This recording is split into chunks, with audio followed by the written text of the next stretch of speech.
ಮೇ 30ನೇ ತಾರೀಕು ಶ್ರೀನಿವಾಸಪುರದಲ್ಲಿ ಟಮಾಟ ಏನು ರೇಟ್ಗೆ ಆಕ್ಷನ್ ಆಗಿದೆ ಒಂದ್ಸಲಿ ನೋಡ್ಕೊಂಡೋಣ. ಇಲ್ಲೆಲ್ಲ ದೊಡ್ಡ ದೊಡ್ಡ ಬಾಕ್ಸ್ ಎಲ್ಲ ಚಿಕ್ಕ ಚಿಕ್ಕಿದ್ದಾವೆ. ಶ್ರೀನಿವಾಸಪುರದಲ್ಲಿ ಏನು ರೇಟ್ಗೆ ಆಕ್ಷನ್ ಆಗಿದೆ ಅಂತ ನೋಡೋಣ. ಇಲ್ಲಿ ಹಣ್ಣುಗಳಿದ್ದಾವೆ, ಚೆನ್ನಾಗಿರೋ ಹಣ್ಣುಗಳು. KNS ಟ್ರೇಡರ್ ಅಂತ ಹೇಳ್ಬಿಟ್ಟು ಇವ್ರದ್ದು ಒಂದು ಮಂಡಿ. ಈ ಮಂಡೀಲಿ ಅಣ್ಣ ಮೇ 30ನೇ ತಾರೀಕು ಇದು 15 kg ಬಾಕ್ಸಾ? ಎಂಥ ಏನಿದೆ ಆಕ್ಷನ್? 360 ರೂಪಾಯಿ. ನಾಟಿಕಾಯಿ 360 ರೂಪಾಯಿಗೆ ಆಗಿದೆ. ಇದು ಹೈಬ್ರಿಡ್ ಇಲ್ವಾ? ಸೀಡ್ ಇಲ್ಲ. 360 ರೂಪಾಯಿಗೆ ಆಕ್ಷನ್ ಆಗಿರೋದು. ಈ ಚಿಕ್ಕದು ಇದೆ. ಈ ಚಿಕ್ಕದು ಎಷ್ಟು ಕಾಯ್ತಪ್ಪ ಆಕ್ಷನ್? ಆಕ್ಷನ್ ಎಂತ ಕಾಯಿದೆ? ಆಕ್ಷನ್ ಎಂತ ಎಷ್ಟು ಆಯ್ತು ಇದು?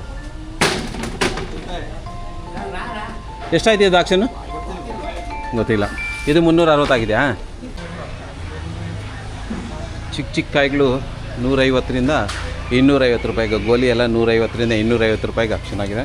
ಮತ್ತು ಇದು ನಾಟಿಕಾಯಿ 300 ರೂಪಾಯಿಂದ 420 ರೂಪಾಯಿವರೆಗೂ ಟಾಪ್ ಐಟಮ್ ಆಗಿರೋದು ಇವತ್ತು.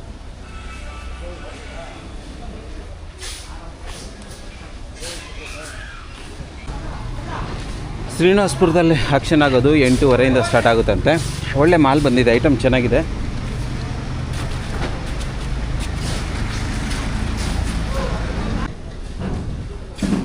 ಗೋಲಿ 150 ರೂಪಾಯಿಂದ ಸ್ಟಾರ್ಟ್ ಆಗಿ